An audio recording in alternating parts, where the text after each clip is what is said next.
대권 뉴스.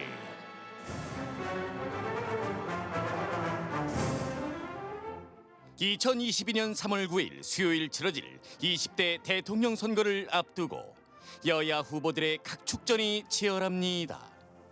요동치는 대선 판도에 어떤 일이 있었는지 알기 쉽게 정리해 드립니다. 대권 뉴스.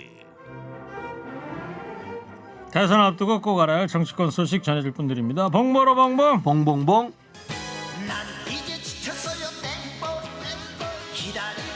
그러나 이분은 지치지 않습니다. 최진봉 성공회대 교수입니다. 어서 오세요. 네, 안녕하세요. 최진봉입니다. 당당해서 좋다. 시사평론계 루이 암스트롱. 서정욱 변호사입니다. 자, 어서 들어오세요. 네. 자, 이제 오늘로 대선까지 딱 30일이에요. 애누리 없이. 자, 오늘은요 할 이야기는 많고 시간은 한정돼 있어서 두 분 공이 발언이 1분이 지나면 밖에서 초침을 틀 거예요. 네, 긴장들 해주시고요. 자, 최진봉 교수님, TV 토론 이후에 여론조사 결과 나왔는데요. 일단 한국사회여론연구소 결과부터 한번 소개를 해주세요. 예, 한국사회여론연구소가 TBS 의뢰를 받아서 지난 4일부터 5일까지 전국 18세 이상 남녀 1,011명을 대상으로 실시한 여론조사에 따르면요. 여기 보면 뒤에 하나를 더 읽어야 되는군요. 예. 이번 조사는요. 통신 3사 제공 휴대전화 가상번호를 활용해서 무선 100% 자동응답 ARS로 실시됐고요. 표본 오차는 95% 신뢰 수준의 플러스 마이너스 3.1% 포인트입니다. 요거까지는 제외해 드릴게요. 시간에서. 예. 예, 개요를 설명해 알겠습니다. 드립니다. 응답률은 지금부터 1분입니다. 알겠습니다.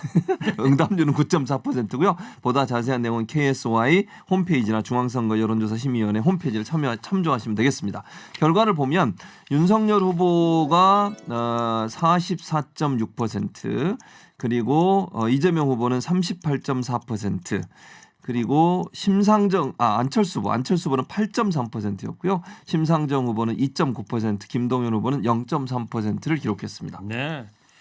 자, 중앙일보 조사 결과를 제외하고는 대체로 윤석열 후보가 앞서는 결과가 나왔는데 이재명 후보가 토론 이후에 이제 반전을 노렸는데 아무래도 부인 리스크가 영향을 미쳤다고 봐야 될까요? 자, 서정욱 변호사 어떻게 분석 좀 해볼래요? 모든 게 10개 여론조사가 윤석열 상승, 이재명 정체, 안철수 하락 이거거든요. 원인은 이제 그 TV 토론에서 이재명 후보가 기대 이하를 보여줬고, 그다음에 그 아들의 그 입원 문제, 그다음에 부인 갑질 이게 영향을 준 게 아닌가 이래 보입니다. 네, 최 교수님. 네, 부인 갑질이 아니고 5급 배 씨의 갑질 이렇게 정정을 해서 말씀을 드리고요. 일단 이제 그 김혜경 씨 관련된 여러 가지 이슈들이 영향을 미쳤을 가능성이 있다고 봅니다. 다만 저는 이런 추세가 민주당한테 뭐 결코 나쁜 거냐 저는 그렇게 보지 않고요. 민주당이 절박하게 더 열심히 뛰어야 되는 상황이라고 생각을 합니다. 이런 추세는 오차범위 대부분 다 오차범위 내에 있습니다. 그렇다고 하면 누가 앞섰다 얘기할 수 없어요. 이 정도 차이는. 중요한 건 민주당이 정신 똑바로 차리고 더 겸손하게 절실하게 가야 된다. 그렇게 생각합니다. 알겠습니다. 오늘 간결해서 좋습니다. 네, 간결하게 하라고 해서 1분 김 부장이 눈을 그냥 부라리고 쳐다보고 있네요. 저기서. 뭐 교수님도 방법 없어요. 초침 앞에서는. 네. 자, 관련해서 민주당 선대위 총괄 선대본부장이죠. 우상호 민주당 의원의 이야기를 한번 들어보겠습니다. 오늘 아침 뉴스공장에서 했던 얘기입니다.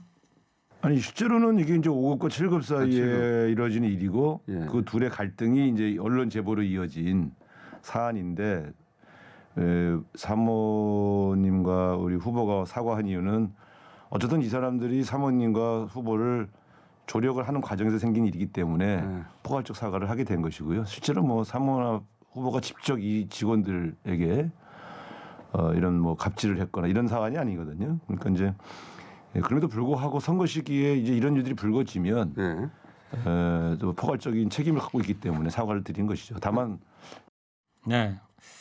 우상호 의원 이야기는 이제 과잉 의전이다, 갑질이 아니다. 아까 최진봉 교수도 뭐 비슷한 얘기를 했는데 서정욱 변호사는 어떻게 생각하세요? 저는 모든 거는 이재명 후보하고 김혜경 씨가 직접 해명하라. 만약에 그 고기하고 과일을 명절에 친척들한테 본인 돈으로 샀으면 본인의 카드 내역하고 송금장이나 본인이 해명하고, 그다음에 그 김혜경 씨 약 있잖아, 처방료 대리, 이것도 이게 배모 씨가 먹었고 김혜경 씨가 아니면 직접 이게 김혜경 씨가 해명하라. 그리고 그게 만약에 허위면 공직선거법의 허위사실 공포로 책임져라. 왜 자꾸 이게 다른 사람이 해명합니까? 당이 직접 해명하는 거예요. 네. 자, 여론조사 결과를 보면요, 영원한 표심이 과거와는 분명히 다르게 몰표가 없어 보이는데 이유가 뭐라고 보시는지 최진봉 교수님? 일단 저는 그 젊은 세대들의 영향이라고 일단 생각을 합니다. 기본적으로 아까 서 변호사 말하는 부분에 저는 동의하지 않는다는 걸 먼저 밝혀드리고요. 여론조사 결과가 이렇게 영원하면서도 한쪽으로 예전 같은 뭐 80% 90% 이렇게 나왔던 부분들이 줄어든 이유는 젊은 세대들은 보는 관점 자체가 지역에 의해서 판단하지 않는다는 거죠. 그래서 후보가 갖고 있는 어떤 특성 또 이슈 이런 부분에 민감하게 반응하고 있다고 보여집니다. 그래서 대체적으로 40대 이상 분들은 아무래도 영호남이 갖고 있는 특성의 일정 부분 영향을 받는 부분이 있는데 젊은 세대들 같은 경우는 전혀 다르다고 저는 생각해요. 영남에 살고 호남에 살고 있다는 이유 하나만으로 어떤 후보를 특정 후보를 지지하는 그런 양상이 아니라 정말 본인들의 실제적인 삶에 어떤 영향을 미칠지 하는 부분들을 보게 된다. 그래서 저는 영향이 많이 안 미친다고 보여집니다. 네, 손정욱 변호사님. 뭐 제가 보기에 그 호남은요. 호남은 이게 그 상당히 그 윤석열 후보 선전합니다. 그는 아마 이게 그 헌법 정신에 5.18을 넣는다. 한 20%까지 올라왔죠, 호남에서. 윤석열 후보. 그리고 지지. 이제 모의 재판에 전두환 대통령 사형을 구형한 그다음에 그 손편지를 230만을 다 호남에 보냈어요. 호남에 공을 들였기 때문에 호남에 상당히 선전하고 있고 영남은요. 지금도 이게 그 차이가 꽤 납니다. 저는 영남은 그대로 이게 윤석열 후보가 압승하고 호남에서도 선전한다 이래 봅니다. 네. 말을 안 하려고 그랬는데 서정욱 변호사가 너무 일방적인 얘기를 하시니까 저는 동의하지 않고요. 호남 같은 경우도 지난번에 전두환 옹호 발언 개사과 아직도 영향을 미치고 있다고 저는 봐요. 기본적으로 5.18 정신 넣겠다고 했는데 제대로 된 사과 제대로 안 하고 계속 그렇게 미정미정하다가 나중에 어쩔 수 없이 사과하는 모습 때문에 저는 호남 민심이 그렇게 쉽게 윤석열 후보를 지지하는 쪽으로 가려고 보지 않습니다. 네, 근데 하여튼 이번 여론조사에서 윤석열 호남 지지율이 20% 육박하는데 이게 대선 날까지 쭉 이어질 거라고 전망하시는지요? 저는 그렇게 보지 않아요. 그러니까 일단 호남 민심 같은 경우도 일정 부분 윤석열 후보의 진정성 이런 부분으로 봐야 되는 상황이 있고요. 그다음에 지도자로서의 능력과 자질을 갖추고 있느냐 하는 부분들을 볼 거기 때문에 지금의 이 상황이 계속 갈 거다. 왜냐하면 민주당이 실명한 부분들이 일정 부분 반영된 결과라고 생각을 합니다. 네. 자, 단일화 얘기가 또 연휴 지나면서 다시 나오고 있습니다. 이번에 근데 상당히 구체적입니다. 우선 원희룡 정책본부장이 단일화의 때가 됐다 이런 이야기를 했어요. 최진봉 교수님, 야권에서는 어떤 얘기가 나오고 있어요? 그 야권에서는 일단 뭐 의원들은 대체적으로 단일화가 필요하다고 주장을 하고 있어요. 왜냐하면 단일화를 안 하면 위험할 수도 있다 이런 위기 의식이 있는 것 같습니다. 그래서 이 대선에서 승리를 위해서는 단일화가 반드시 필요하다고 불을 지피고 있는데 뭐 이준석 대표는 아시는 것처럼 아직까지 선을 긋고 있는 상황이고요. 윤석열 후보도 상당히 열린 듯한 발언을 하셨어요. 근데 한 가지 여기 이제 그 어떤 보도에 따르면 단독으로 이런 기사가 나왔거든요. 윤석열 측 기사 내용입니다. 여론조사 방식 단일화는 없다. 이러면 안 돼요. 이러면 단일화 되겠습니까? 안철수 후보 입장에서 여론조사 말고 그러면 뭐 공동정부 하자는 건데 그런 부분은 과연 될지 이런 부분은 논란이 될 수 있어서 이런 조건을 다는 순간 단일화는 상당히 어려워집니다. 모든 걸 열어놓고 단일화를 하겠다고 가도 될까 말까인데 이런 식으로 본인들한테 유리한 방식의 단일화만 얘기하게 되면 그 자체가 사실은 단일화를 더 어렵게 만드는 요소가 되지 않을까 하는 생각이 듭니다. 네, 서 변호사님. 그래서 윤석열 후보가 마침 한국일보하고 인터뷰했던 기사가 나왔어요. 어떤 내용이죠? 단일화 한다면 이게 바깥에서 공개하고 막 떠들 게 아니고 안 후보하고 내하고 이게 전격적으로 둘이 결정한다. 이런 내용이거든요. 이거는 한마디로 단일화는 정몽준, 노무현 모델이 아니고 김대중, 김종필 모델로 하자. 이 뜻입니다. 네. 뭐냐면 이게 여론조사 이렇게 하지 말고 당신하고 내하고 이게 딱 단판을 지가지고 단칼에 정광석과처럼 하자. 여론조사 말고 이런 게 뜻이고요. 그다음에 두 번째는 당을 배제하자는 말은 단일화 반대하는 이준석 대표를 이게 패싱하고 당신과 내가 둘이 단판 짓자. 저는 이런 뜻으로 해석합니다. 최진봉 교수님 그런 방법이 이치에 안 맞는다 이런 주장을 하셨고 서정욱 변호사는 어떻게 보세요? 윤석열 후보의 주장에 대해서? 지금 이게 그 40% 후보하고요. 그다음에 그 7, 8% 후보가 여론조사 한다는 게 웃기는 거예요. 안철수 후보가 옛날처럼 17% 이래 놓으면 여론조사 해야죠. 오세훈 모델로. 근데 지금 차이가 너무 많이 나요. 지금 이게 여론조사하면 진보 계열에서 전부 이게 역선택으로 안철수 후보 찍을 수가 있거든요. 따라서 지금은 저는 여론조사는 안 맞고 협상을 통해서 안철수는 무조건 총리, 네. 윤석열 대통령으로 가야 된다는 거예요. 단판을 지어야 된다. 여론조사 말고.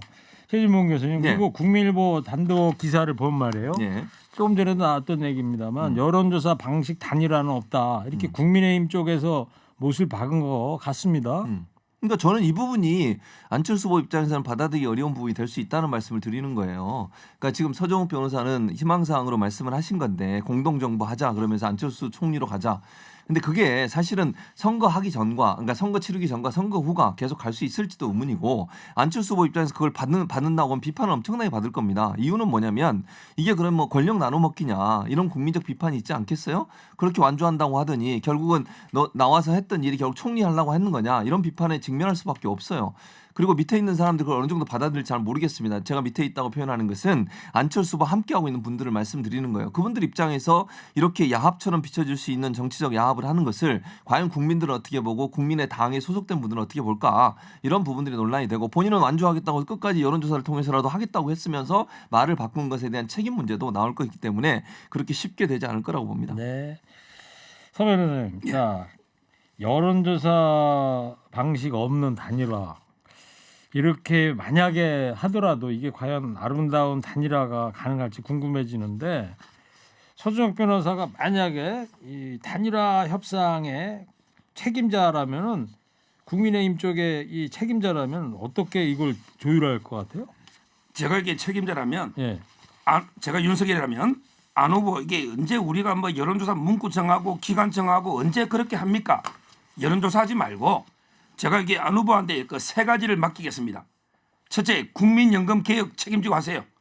두 번째, 코로나 대응 책임지세요. 세 번째, 과학기술 이거 안 후보가 하십시오. 그래서 책임 총리 하시고 장관 3개 정도 가져가십시오. 이게 저는 현실적으로 공동정권 해봅시다.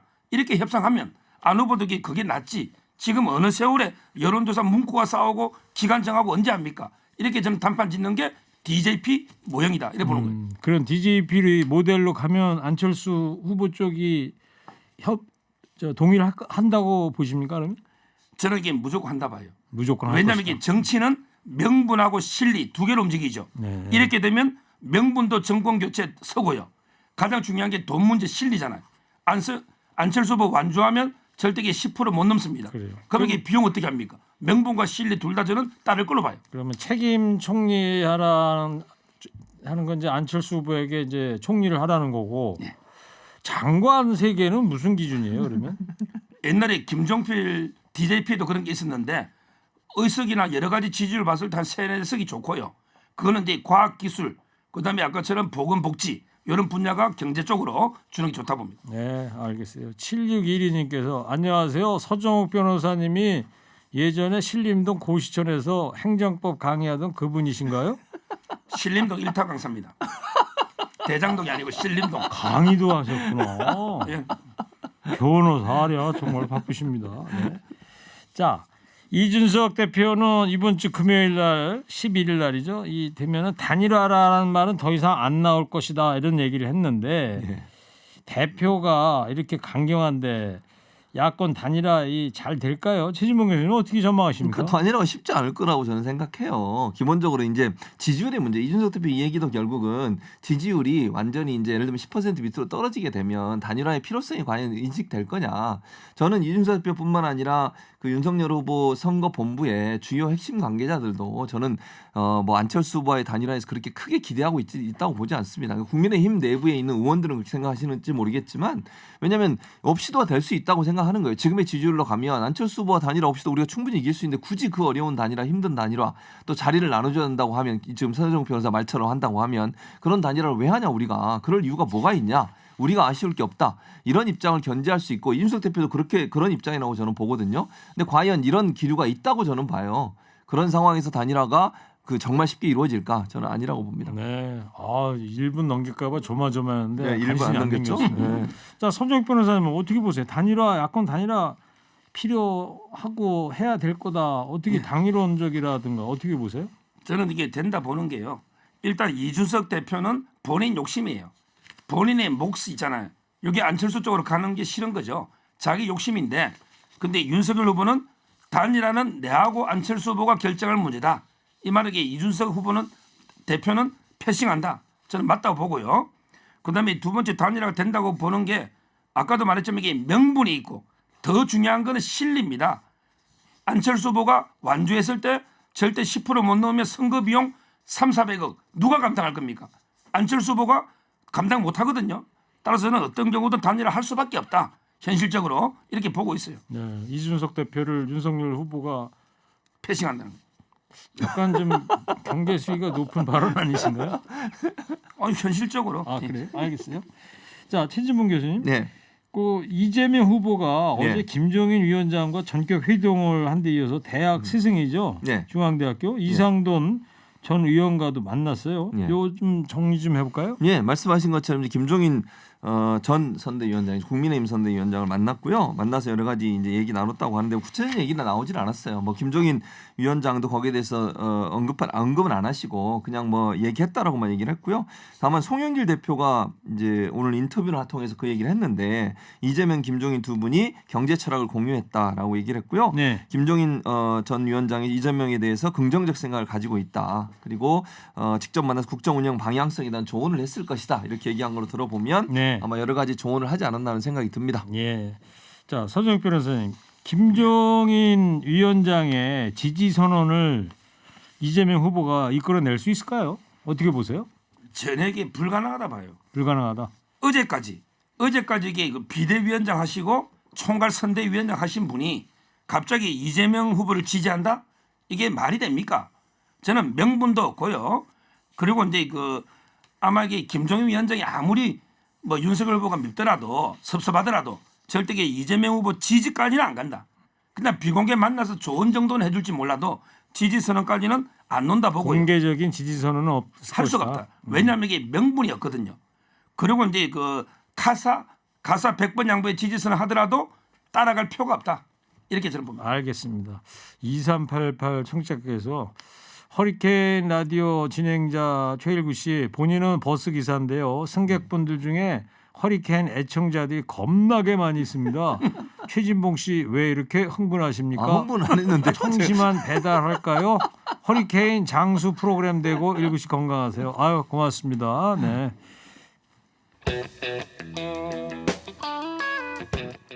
한때 술 끊은 걸로 알려졌던 윤석열 후보가 TV 토론 협상 날 술을 마셨다는 보도가 나와서 구설에 올라 있는데 어떤 내용이죠? 그러니까 이게 좀 말이 안 되는 건데요. 협상 날 그거 이제 안 된다고 그랬잖아요. 그러니까 국민의힘에서 그날 못 하겠다. 8일 날 토론 못 하고 11일로 하자 이렇게 연기를 했는데 그 과정에서 얘기 나왔던 얘기가 뭐냐면 윤석열 후보가 건강 상태가 안 좋다. 나중에 컨디션이 안 좋다 이렇게 말을 바꾸긴 했습니다만 컨디션이나 건강 상태나 뭐 비슷하다고 보는데 근데 그날 제주도를 방문했었거든요. 근데 제주도 방문 끝나고 기자들이 아마 뭐 식당에서 횟집에서 식사를 하셨던 것 같아요. 몇 개 방에 나누어서 인원을.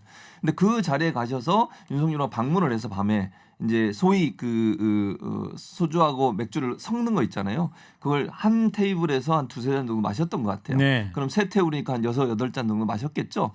그런 상황이라는 거죠. 그러니까 이제 민주당에서는 그렇게 몸도 안 좋으시고 건강이 안 좋으시던 분이 그렇게 술을 마실 수는 있으면서 왜 토론회는 못 하겠다고 하느냐, 토론을 회피하는 거 아니냐 이런 비판을 하고 있는 거죠. 국민의힘의 입장은 뭐죠? 두 가지인데요. 첫째는 이게 건강 때문에 회피한 게 또 아니고요. 왜 이걸 JTBC가 주관합니까? 종편이 하면 이게 TV조선, 채널A, MBN 공동으로 이게 주관해야지. JTBC 사장 손석희 사장이 국내 없어도 제가 보기 공정한 언론인은 아니잖아요. 이제까지 행태를 보면. 따라서 이제 그 문제를 지적하면서 미룬 거예요. 따라서 건강하고 관계없다는 걸 말씀드리고 두 번째 뭐 술을 못하면 엄청나게 마신 것처럼 보이지만 그게 아니고 기자들한테 인사하면서 한 두세 잔 이렇게 돌면서 마신 거기 때문에 둘 다 이게 팩트에 안 맞는 거예요. 네. 아니 제가 한 가지 꼭 제가 흥분한 게 우리 서정욱 변호사가 흥분했습니다. 이거 아까 그 기사님 일단 이런 거예요. JTBC가 공정하지 않다. 무슨 기준으로 그런 얘기를 하시는지 모르겠는데 JTBC가 공정하지 않다고 하는 것도 말이 안 된다고 저는 보고 손석희 사장이 지금 사장이신지 모르겠는데 전 사장이신지 그분이 공정하지 않다고 얘기하는 저는 바람직하지 않다고 보고요. 어느 방송국에서 한다고 한들 그게 토론에 영향을 미칩니까? 지난번에 이제 그 공중파 3사 할 때 KBS에서 했거든요.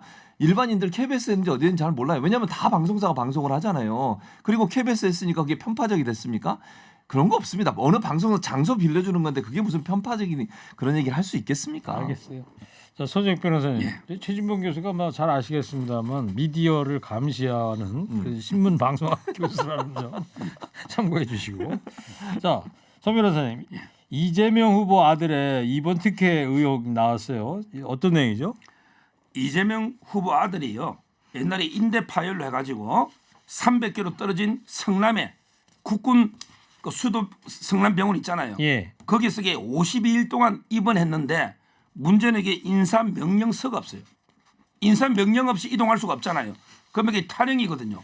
그런데 문제는 그 인사 명령 없는 입원도 문제지만 그때 마침 성남시에서 그 수도병원이 그 용도 있잖아요. 요걸 보존 녹지에서 자연 녹지로 상향하는 민원이 있었거든요. 이런 이게 병원의 민원을 들어주면서 아들을 특혜 입원시킨 게 아닌가 이런 게 의혹이 나오고 있는 겁니다. 네. 자, 최진봉 교수님은 또 해병 장교 출신이시니까 네, 요 국군 수도병원과 관련된 이 잘 아실 것 같아요. 민주당에서는 어떻게 또 해명을 하고 있어요? 그러니까 민주당에서는 자료를 냈어요. 지금 이제 서영익 변호사는 의혹을 제기한 거고 그 국민의힘이 제기했던 의혹에 대해서 민주당에서는 28일 날 지난달 28일 이 씨의 청원휴가 내역 2014년 7월 19일부터 28일까지 청원휴가 갔다 왔다는 내역의 증명서를 이미 제출을 했고요. 인사 자력표라고 그래. 인사 자력표하고 의무 기록 사본도 공개를 했습니다. 그리고 수도병원 입퇴원 확인서, 그러니까 수도병원에 입원을 했거든요. 여기 지금 제가 갖고 있는 건데요. 이 퇴원 네. 확인서가 있어요. 예. 언제 입원해서 언제 퇴원했다고 복사를 하는. 해갖고 오셨네요. 예, 복사를 했습니다. 요 내용도 있습니다. 그러니까 이게 입원을 하고 퇴원을 했다는 증명서가 분명히 있고요. 청원휴가 갔다 오라고 하는 명령서도 분명히 존재하고 있어요. 그런데 자꾸 이걸 아니라고 얘기하시면 저는 안 된다고 보고요. 이런 부분에서 문제가 있다면 문제가 있는 것에 대한 명확한 증거를 갖고 얘기해야 된다. 저는 그렇게 봅니다. 또 서정익 변호사, 저 입퇴원 확인서 저는 증거 자료가 있으면 뭐 특혜 의혹에서 벗어나도 되는 거 아닌가요? 중요한 어떻게 걸 이게 해명 안 했는데요. 어떤 건데요? 인사 명령서가 실수로 교육사령부 인사 담당자의 실수로 명령이 누락됐다. 이게 민주당에서 해명했습니다. 이 말은 이게 인사 명령서가 없는 거고요. 그게 담당자 실수라고 민주당에서 인정했어요. 근데 담당자의 실수로 꼬리 자르는 게 저는 문제다.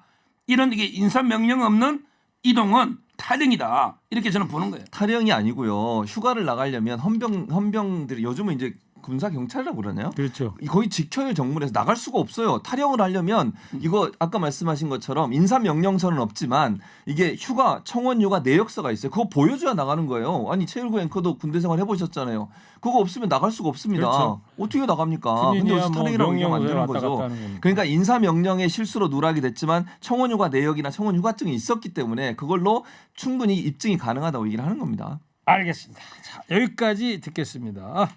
자, 마지막으로 오늘 한 줄 평하겠습니다. 윤석열 후보가 컨디션을 이유로 TV 토론을 거부한 날 술자리를 가진 것으로 알려져 구설에 올라 있습니다. 이재명 후보는 부인 리스크에 이어서 아들의 특혜 입원 의혹으로 또 구설에 올랐습니다. 자, 최진봉 교수님은 윤석열 후보를 향해서 한 줄 해주시고 서정익 변호사는 이재명 후보를 향해서 한 줄씩 해주시기 바랍니다. 최진봉 교수부터 듣겠습니다. 윤석열 후보를 향한 한마디. 3, 2, 1. 토론회는 안 가고 술자리에 가는 거 이해 안 돼요. 예상한 대로군. 창의적이지가 않다. 예? 이런 지적이 있고요. 자, 서정익 변호사 이재명 3, 후보를 2, 향해서 한마디. 1. 우리나라 군대를 당나라군으로 만들지 마라. 예상한 대로군. 역시 창의적이지 않답니다. AI. 자, 잘 들었습니다. 대권 뉴스 지금까지 최진봉 교수 서정익 변호사였습니다. 두 분 감사합니다. 감사합니다. 감사합니다.